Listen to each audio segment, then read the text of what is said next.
What's up guys, and welcome back to another EVE Online video. It's October and we all know what that means. It's time for the Crimson Harvest. I'm really excited it's back this year, obviously in lieu of all the arc and all the storyline stuff that's been happening. We've not had many of the annual events, which I sort of think is fair enough, but they've brought back, CCP have brought back the Crimson Harvest, and that means we can go farm an event for a month. It's a really, in previous years it's been really lucrative to run these sites. You get some really good drops, different skins, overseers effects, but really high level ones sometimes.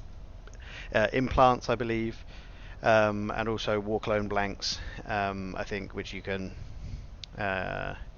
sell at market and turn it in nullsec.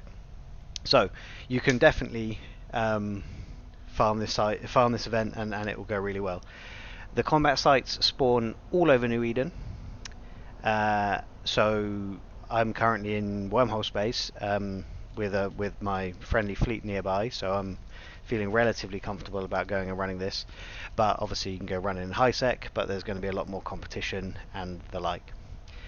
There are two different types. If you're new to the event, there are two different factions. You have to choose if you want to represent the Order of Tetrimon, I believe they're called, or the Blood Raiders. I've gone with Blood Raiders because I can't get on board with religious fanatics.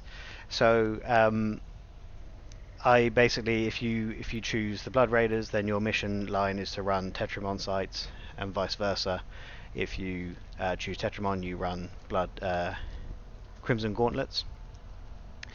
So I have two Tetrimon bases in system. I have dusted off the old event Gila.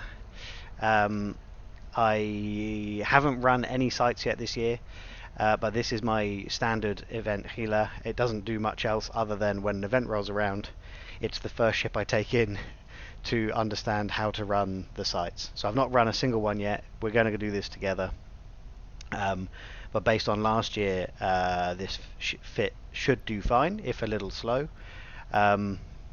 General principle we've gone for, though, is buffer tank, big old slab tank. So we've got 4 large shield extenders and two field extenders, Tech 2s in the rigs, and an EM shield reinforcer to plug the EM hole. And then I've got multi-specs in because last time we ran this, primarily the damage was EM and thermal, but a couple of the hard hitters also dealt explosive damage. So I've got multi-specs to make sure we're sort of covered across the board.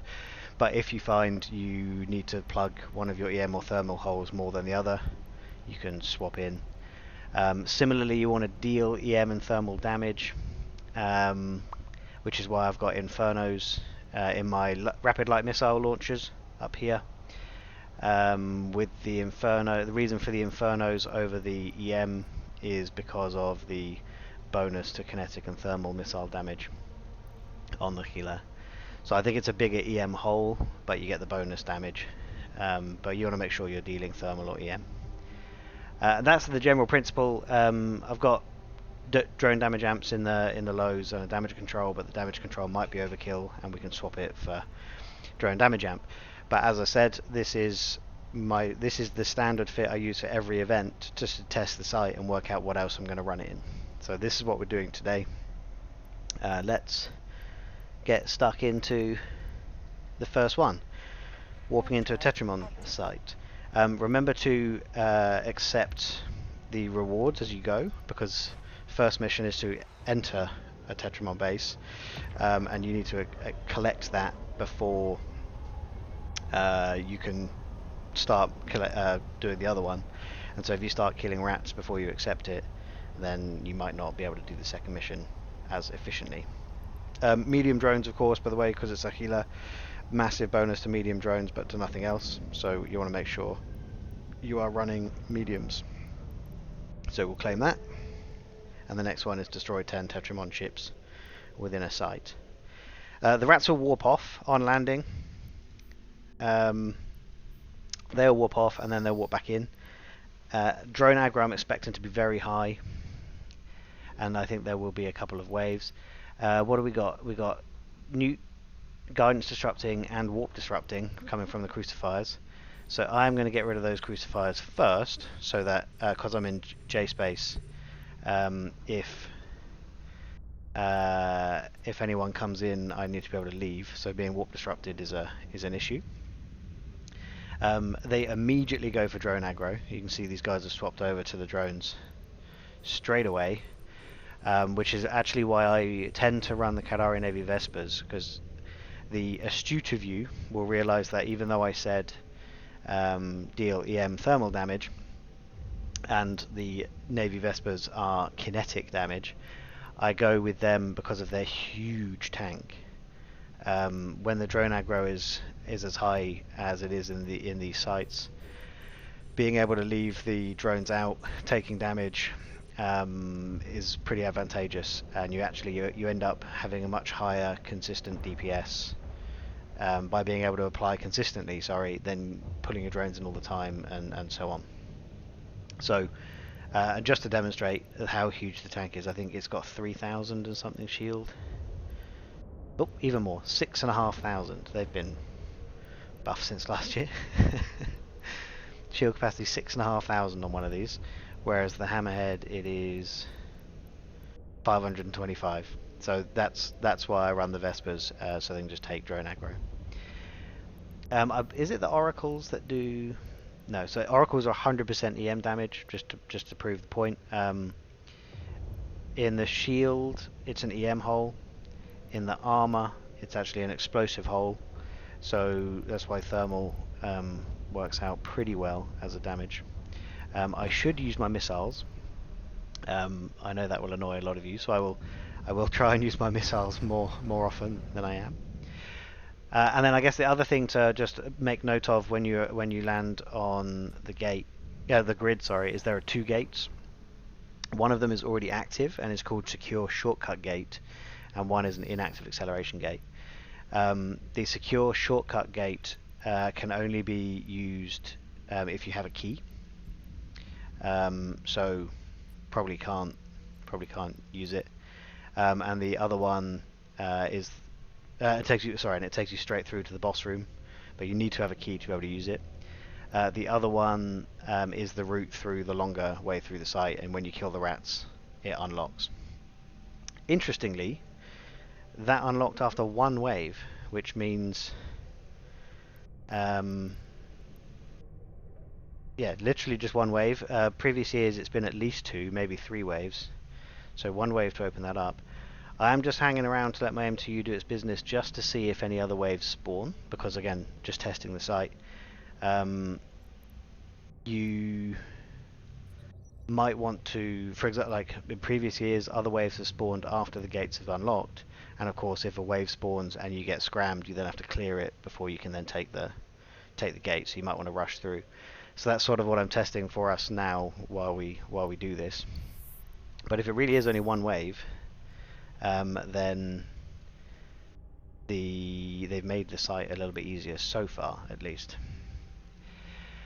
The other reason I'm letting my MTU do its thing is, again, previous years, don't know if it's going to be the case this year. When you're running Tetrimon sites, some of the regular rats drop war clone blanks, which are really are worth collecting. It's 1 million, I think, per war clone blank. So that's why I've let that run. So if we now check, did anything drop? No, nothing worth it. But sometimes the regular rats can drop war clone blanks. And it looks like no other waves are going to spawn. So let's head on through and see what we face later on in the site, and whether they really have just made this quite a lot easier. Keep an eye on your mission. You want to accept that before you get to the boss wave, because the next mission will be to kill the boss, and obviously if you haven't accepted it by the time that happens, that's a bit frustrating. So again, I land, shield running, let's head to the next acceleration gate. What have we got in this one? Curse will newt, so definitely want to take out the curse nice and quick, because while we are obviously a buffer tank, we are running active shields, So we do want to take the curse out, and any nuke pressure is important to get rid of. So the other frigate is quite important. And then of course, like I mentioned in the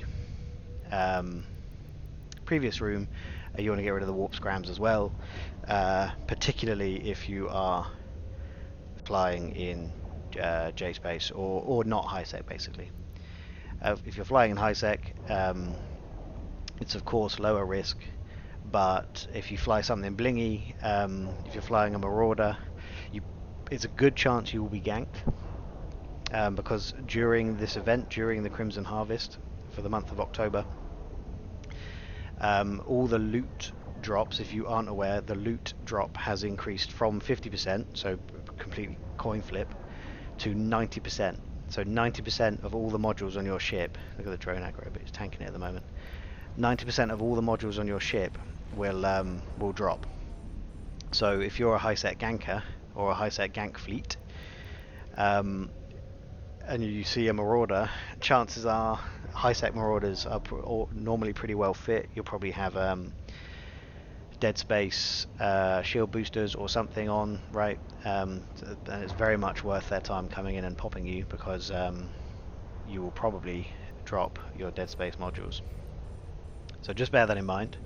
I am probably going to try running these in a rattlesnake just to speed things up, but I wanted to make sure it was all the same in my trusty Gila, and to show you that this is kind of accessible, right? You don't have to run it in blingy battleships. This is a faction fit cruiser. I have got quite good skills in shields and missiles, but it's all only Tech 2, there's nothing blingy on there, and you can see how easily we're dealing with the whole thing at the moment. I should mention actually, though, I had kind of forgotten, of course, this isn't necessarily going to be a fair representation of the incoming DPS, because I am in a pulsar currently, which, if you don't know, gives you sort of massive bonuses to your shield. So I got 72% shield hit points, which means I've got a 42,000 shield on a little cruiser. So that's something to bear in mind when you're watching this. We're not gonna, it's not a case of just that's super easy. Pull drones when the next wave lands, because otherwise they will take all the aggro. What else shall we clear here? Let's go. Let's just work our way down, leave the big stuff. Oh, the Aurora and Omen, they're pure DPS. They have no E-War. So up to you. If you need to remove them because of tank, then of course do so. But probably better to remove the E-War before getting rid of the DPS ships if you're holding fine. We've finished this one, so let's claim that reward. And okay, there's a little bug. And then we of course have the Tetrimon battleship to clear as the last remaining thing. I also like to go after the ships that have aggroed my drones, because again my tank holds fine, so I prefer to make sure while I leave them out they're able to do DPS. I don't want to just like have them melted and lose them. So if you take out the ones that are aggroing them first, then of course your drones survive quite a lot longer and you can leave them on grid even longer. Now the Aurora has completely decided to aggro the drones, not even just yellow boxing me anymore. So let's go after them, because otherwise he might end up out of range. Flight range is 34 on these. You'll notice hopefully that I am running faction missiles, even though I've got Tech 2 here. That is so I can apply better to the small stuff. I run Furies, which are the Tech 2 missiles, all about damage. They are for the battleship at the end. So otherwise I run the Caldari Navies the whole time to make sure that I can apply well. Obviously it reduces your overall pure DPS output, but your DPS doesn't matter if you can't apply the damage. DPS is pretty nice. It's up at 647 in this thing, combination of drones and missiles. So DPS is not bad, and that's with the Caldari navies. If you swap to the Furies, that does go up to 767. So you can see there is another 100 DPS in the Furies, but you need to be able to use them. So this time, in this one, you can see a third wave has just spawned, even though the gate is unlocked. So on this occasion, another wave has spawned. Though they are worth bounty, they might drop loot. So let's kill them. Why not? But you don't have to. None of these ships are running E-War, so you could just scoop your MTU and head off through to the third and final room, and just go down there. You can ignore these guys. You don't have to fight them. But I'm choosing to because it won't take very long. There's only 3 of them. Everything applies nicely. Big damage to the drone there though. So I want to try and get it up close to the Oracle before it melts through the rest of the shield. Once the drone is up nice and close, the transversal of my drone will mean the Oracle can't apply to it anymore, pretty much. But obviously when it's further away and taking on something else, they can apply pretty well. Enjoying the little pumpkin wrecks, the other hallmark of the Crimson Harvest event that we get. Nice little pumpkin wrecks. And when they have loot in them, like this one, let's go zoom in. Nope, didn't mean to lock. But either way, you can see his little pumpkin face, which tells you that he's got loot inside.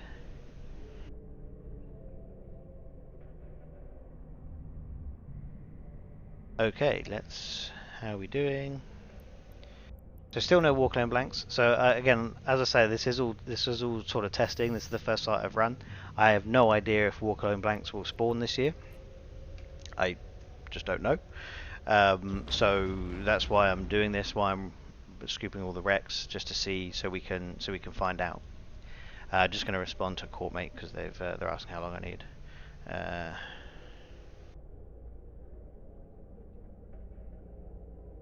we go. Last one. Come on. Still no war clones. So this one comes in. Nothing. Scoop. Let's go. Third room. Warp drive active.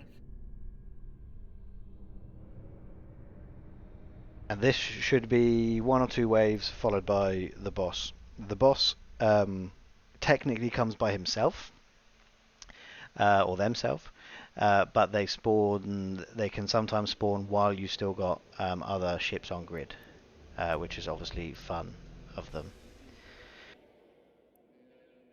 So if you are struggling for your tank or your cap or anything, and you've still got ships on grid and the boss spawns, my personal advice, I think, is to go straight after the boss. But it probably depends on your situation a little bit and how you've decided to fit the ship. This has no prop mod because it's just a slab. You don't need a prop mod for this site unless you want to try and kite the boss. But because I have no prop mod on here, kiting the boss absolutely isn't an option for me. So I just slow boat over to it and yeah, just go and face tank it. But that does mean, like you can see, the curse does nuke heavily because there's not a tremendous amount of cap on here. So if you get a couple of curses in one wave, it can cause real problems for your tank if you get capped out. And because the bosses, they do also newt. They scram, web, and newt, I believe. We'll find out in a minute. But and the nuke pressure is very strong, so you need as much sort of cap as possible going into that boss fight, because with this fit it will nuke you out before you manage to kill it. The only thing again is, because I'm in pulsar, you have to take what you're seeing with a little bit of a pinch of salt, because we have a reduction in capacitor recharge time, which basically means your capacitor charges faster, so you have more cap for the fight. So again, as mentioned, just take it with a little pinch of salt what you're seeing here. Tank and cap is a lot stronger for me in this pulsar than it would be in a regular system.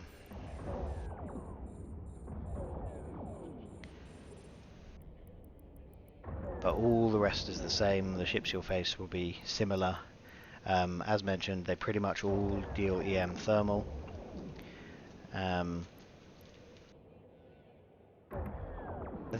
think they are primarily, I might have got this wrong last year, they are primarily armor fit for the Tetrimons anyway. Blood Raiders, I don't know actually. But the Tetrimons are primarily armor based, so you actually probably want to be looking down for the kinetic explosive hole in their tank instead of the EM thermal. So this is where actually the Vespers probably are doing a really good job, because they do kinetic damage. And so maybe we need to bring kinetic missiles instead of thermal. So just have a think about that. Have a look at it, and just see how you get on when you run the sites yourself. Maybe have a little play. See if it's any quicker if you run explosive kinetic instead of EM thermal. But the damage, incoming damage, definitely EM thermal, with a little bit of kinetic thrown in. So we have, for fun, just before the boss is likely to spawn, we have 2 curses in one wave. And I've let my missiles go on to reload when I kind of need them to do the business. And I've not paid enough attention to get my drones back out. Oh, this is going well. But yeah, reload time on rapid lights is really long. It's 30 or 35 seconds. 35, I think. So you need to think ahead, because again, if you're not in a pulsar, you need your missiles and your drones to be able to take down the boss in this ship. So bear that in mind, because you will need a full clip, and you can't really be waiting 35 seconds for that. I am going to use my missiles to take out the curses with my drones as well, because I need to reload over to Furies regardless, so I need to reload anyway. So we'll take out the curses, then we'll trigger reload, and we'll see if the boss spawns while that's happening. Oracle is going after my Vesper as well as the Heretic now, so we just want to keep an eye on the tank, because the Oracle will slap it pretty hard. There you go, big old chunk. So what I'm going to do is send them over to the Oracle first, especially as the Heretic has come back to attack me. So that's good. So we'll send them over to Oracle. Again, rely on the transversal when they get up close to, so they can tank it. I've started reloading into Furies, and yeah, the bounty's not too bad as well. I guess just to mention, while we've been running this, you just saw the first bounty tick. We got 4 and a bit million, well 5 million, and then obviously a little bit of tax. And I think the boss, we'll find out in a second, but the boss should be 5 million as well for these sites. I think if you go and run the slightly harder ones in low sec and null sec, they also spawn in wormhole space. But if you go and run those ones, I think the boss is 10 million. But the high sec sites, they are 5 million, and also they're the guys that drop all the loot. Okay, so we have a third wave. So that means I've reloaded prematurely, and now I've got Furies when I need to try and apply to very small things. So going after the curse again, let everything lock me up before I drop my drones back out. There we go. Let's go for curse. Then I'm going small stuff. And the commander has spawned now. That is harsh. Spawned in a full third wave. So, I am swapping my full aggro over to him and just going to ignore everything else. I don't have huge concerns because I'm in Pulsar, as I mentioned several times now. Don't have huge concerns about the ability to attack this, but still need to be careful. And also, because there are so many ships on grid, they are going after my drones, which means, which is very annoying, right? The drones will take a lot of damage because they haven't got high transversal against all the other stuff, and because there's so much on grid, they take damage quickly. Just a reminder, these had 6,000 HP shield. If you had hammerheads out to take down this, well, now it's only 3,000. That definitely said 6,000 earlier. Someone rewind back to where we were, and that said 6,000. So does that mean then that's 3,000? This one 3,000. I'm convinced that said 6,000 before, but either way, 3,700. The hammerheads had 500. The hammerheads would have been blapped immediately. We've almost finished him. There he goes. He's gone. The rest of the stuff warps away. So again, if you wanted to stack the bounties, you could go for them before the boss.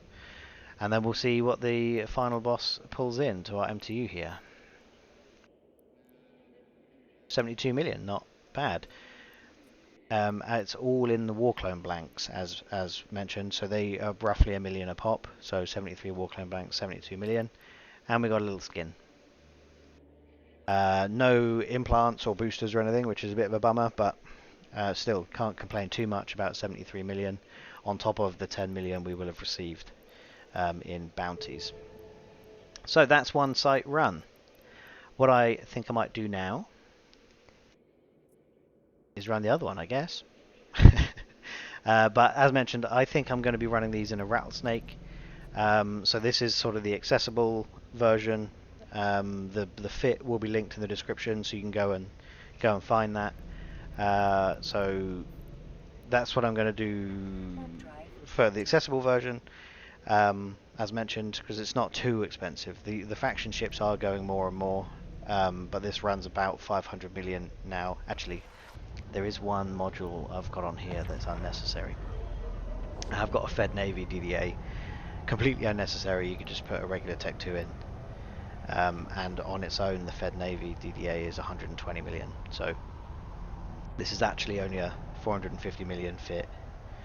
Nope, that's 75 of that. So 375 million. And if you like, as you've just seen, we just got 75 million out of one site, and it took 25 minutes. You run this for 4 weeks. This 350 million, 375 million investment is going to net you several billion in return. So do it. Also, don't forget to claim your prizes. Alrighty guys, go out there, enjoy the event. I will probably do one on the hacking, because I think the hacking is really worthwhile as well. I might do another video with my rattlesnake for sort of maybe clearing it faster. But yes, get out there, go do it, go enjoy it.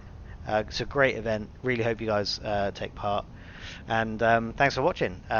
Subscribe to the channel, like the video, and I will see you all in the next one. Cheers.